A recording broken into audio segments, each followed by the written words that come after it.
Welcome to SMC with AG. ভোটের result বেরিয়ে যাওয়ার পর এনডিএ জোট নতুন সরকার গড়তে চলেছে।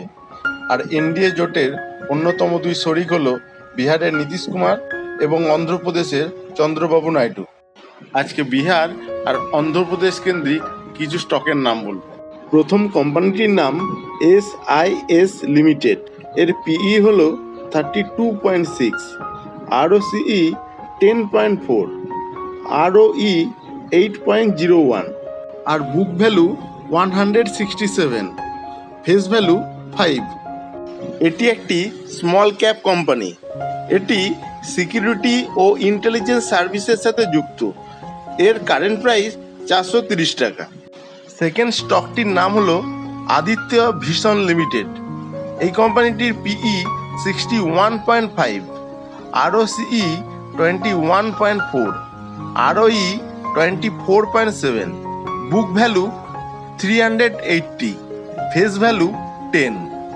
এটি একটি স্মল ক্যাপ কোম্পানি এবং ইলেকট্রনিক্স আইটেম ট্রেডিং করে থাকে। এটির দাম চলছে 3700 টাকার কাছাকাছি। আগের দুটো ছিল বিহার কেন্দ্রিক কোম্পানি। এবার যে দুটো কোম্পানির নাম বলবো সেই দুটো হলো অন্ধ্রপ্রদেশের কোম্পানি। তার প্রথমটি হলো KNR কনস্ট্রাকশন লিমিটেড। এই কোম্পানিটির পিই 14, ROCE 25.4, ROE 23.8, book value 123, face value 2। এটিও একটি স্মল ক্যাপ কোম্পানি এবং ইনফ্রাস্ট্রাকচার প্রজেক্ট ডেভেলপমেন্ট কোম্পানি। এর প্রাইস চলছে 373 টাকার কাছাকাছি। আজকের শেষ শেয়ারটির নাম অন্ধ্রা পেপার লিমিটেড। এর পিই 5.94, ROCE 25.2, ROE 19.6, book value 476, face value 10।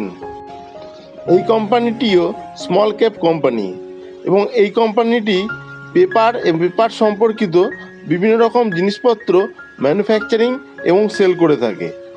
এর প্রাইস চলছে 507 টাকার কাছাকাছি।